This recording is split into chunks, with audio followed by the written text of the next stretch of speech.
ನಮ್ಮ ಉತ್ತರ ಕರ್ನಾಟಕ ಸೈಡ್ ಜಿಗಿಡ್ ತುಂಬಿರೋ ರೊಟ್ಟಿ ಅಂದರೆ ಯಾರಿಗೆ ಇಷ್ಟ ಆಗಂಗಿಲ್ಲ ಹೇಳ್ರಿ. ಇವತ್ತಿನ ಒಂದು ಕಂಪ್ಲೀಟ್ ರೆಸಿಪಿ ಏನಪ್ಪ ಅಂದರೆ ಜಿಗಿಡ್ ತುಂಬಿರೋ ರೊಟ್ಟಿನ ಮಾಡೋಣ. ಹಾಗೆ ಇದಕ್ಕೆ ಸ್ವಲ್ಪ ಮಸಾಲೆನೂ ಆ್ಯಡ್ ಮಾಡೋಣ ಅಂತ.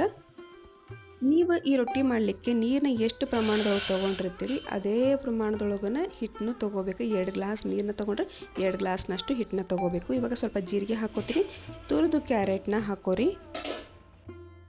ನಂತರದೊಳಗೆ ಸಣ್ಣದಾಗಿ ಕಟ್ ಮಾಡ್ಕೊಂಡಿರೋಂಥ ಹಸಿಮೆಣ್ಸಿನ್ಕಾಯಿನ ಹಾಕೋರಿ. ಇಲ್ಲ ಬೇಡಪ್ಪ ಸಣ್ಣ ಮಕ್ಕಳು ತಿನ್ನಂಗಿಲ್ಲ ಅಂದ್ರೆ ನೀವು ರುಬ್ಬಿನೂ ಹಾಕೋಬೋದು. ಇದಕ್ಕೆ ಸ್ವಲ್ಪ ಉಪ್ಪನ್ನ ಆ್ಯಡ್ ಮಾಡ್ಕೋರಿ. ನಾನು ಸ್ವಲ್ಪ ತೋರಿಸೋದನ್ನ ಮರ್ತು ಹೋಯ್ತು ಅಂತ ಹೇಳಲಿಕ್ಕತ್ತೀನಿ. ಈ ರೊಟ್ಟಿ ಮಾಡೋದು ಭಾಳ ಅಂದರೆ ಭಾಳ ಈಸಿನೇ ಅದ, ಭಾಳ ಏನು ಕಷ್ಟ ಆಗೋದಿಲ್ಲ. ಕರೆಕ್ಟಾಗಿ ಪ್ರಮಾಣ ಹಾಕ್ಕೊಂಡ್ರಿ ಅಂದರೆ ಎಂಥವ್ರಾದ್ರೂ ಮಾಡ್ಬೋದು. ನೋಡ್ರಿ ನಾನು ಸ್ವಲ್ಪ ಎಣ್ಣೆ ಹಾಕ್ಕೊಳಿಕತ್ತೀನಿ, ಯಾಕಂದ್ರೆ ಹಿಟ್ಟು ಹತ್ಕೋಬಾರ್ದು ಅಂತ ಹೇಳಿ.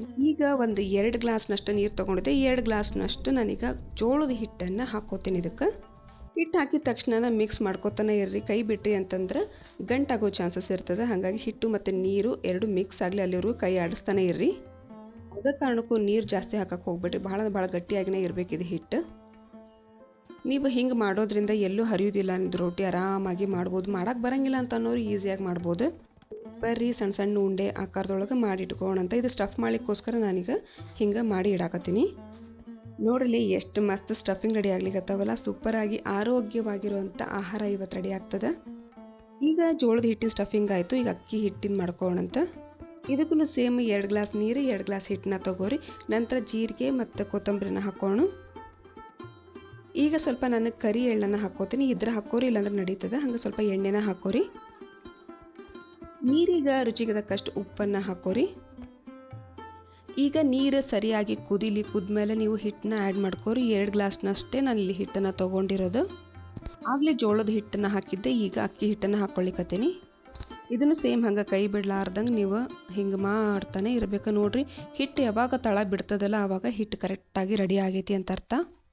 ನಂತರ ಗ್ಯಾಸ್ ಆಫ್ ಮಾಡಿದ ನಂತರ ನೀವು ಹಿಟ್ಟನ್ನ ರೆಡಿ ಮಾಡ್ಕೊಳಕ್ಕೆ ಹೋಗ್ಬೇಡ್ರಿ. ಒಂದು 20 ನಿಮಿಷ ಆರಕ್ಕೆ ಬಿಟ್ಬಿಡ್ರಿ. ನಂತರ ನೀವು ರೋಲ್ನ ಮಾಡ್ಕೋರಿ.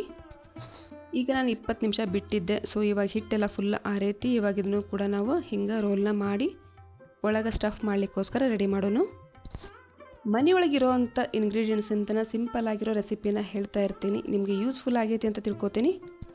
ಒಂದೊಂದು ಸರಿ ಏನಾಗಿರ್ತದೆ, ಜೋಳದ ಹಿಟ್ಟು ಕಡಿಮೆ ಬಿದ್ದಿರ್ತೈತಿ. ಹಾಗಾಗಿ ಈ ರೀತಿ ನೀವು ಸ್ಟಫ್ ಮಾಡ್ಕೊಳ್ಳೋದ್ರಿಂದ ನಿಮ್ಗೆ ಹಿಟ್ಟನ್ನು ಜಾಸ್ತಿ ಏನು ಬೇಕಾಗೋದಿಲ್ಲ. ನೋಡ್ರಿ ಇವಾಗ ಸ್ಟಫಿಂಗ್ ರೆಡಿ ಆಗ್ಲಿಕ್ಕತ್ತಾವ. ಸೂಪರ್ ಆಗಿರೋ ಗರಿ ಆಗಿರೋ ಮಸ್ತ್ ಆಗಿರೋ ರೊಟ್ಟಿ ರೆಡಿ ಆಗ್ತಾವೆ ಇವತ್ತು. ನಾನೀಗ ರೊಟ್ಟಿ ಮಾಡ್ಲಿಕ್ಕೆ ರೆಡಿ ಮಾಡ್ತೀನಿ. ಅಲ್ಲಿವರೆಗೂ ನೀವು ಸಬ್ಸ್ಕ್ರೈಬ್ ಮಾಡಿಲ್ಲಪ್ಪ ನನ್ನ ಚಾನಲ್ನ ಅಂದ್ರೆ ಹೋಗಿ ಲಘುನ ಬೆಲ್ ಬಟನ್ನ ಒತ್ತು ಬರೋದನ್ನ ಮರೆಯಕ್ಕೆ ಹೋಗಬೇಡ್ರಿ. ಹಂಗೆ ಎಲ್ಲ ಒಂದು ವಿಡಿಯೋನ ತಪ್ಪಲಾರ್ದಂಗೆ ನೋಡ್ರಿ. ಜೋಳದ ರೊಟ್ಟಿನ ಹೆಂಗೆ ಈಸಿಯಾಗಿ ಮಾಡ್ಬೋದು ಅಂತ ಹೇಳ್ಕೊಟ್ಟಿನಿ. ಚಾನಲ್ಗೆ ಭೇಟಿಯಾಗಿ ನೋಡ್ರಿ.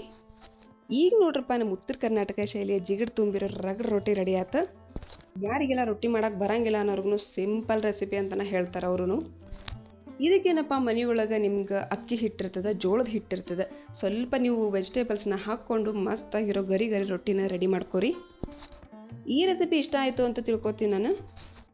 ಇವತ್ತಿನ ಒಂದು ಲಂಚ್ಗೆ ಬಿಸಿ ಜಿಗಿಡ್ ತುಂಬಿರೋ ರೊಟ್ಟಿ, ಸೋರೆಕಾಯಿ ಪಲ್ಯನೂ ಮಾಡೀನಿ. ನಿನ್ನೆ ಆ ರೆಸಿಪಿನೂ ನಾನು ನಿಮಗೆ ಶೇರ್ ಮಾಡೀನಿ, ಹೋಗಿ ನೋಡ್ಕೋಬೋದು. ಹಂಗೆ ಹಲಸಿನ ಹಣ್ಣಿನ ಒಳಗೇನು ಬೀಜ ಉಳಿದಿರ್ತಾವಲ್ಲ ಅದ್ರದ್ದೊಂದು ಚಟ್ನಿನೂ ಮಾಡೀನಿ. ಅದ್ರ ಜೊತೆ ಇವತ್ತು ಮಸ್ತಾಗಿ ಜಬರ್ದಸ್ತಾಗಿ ಊಟ ಮಾಡೋಣ.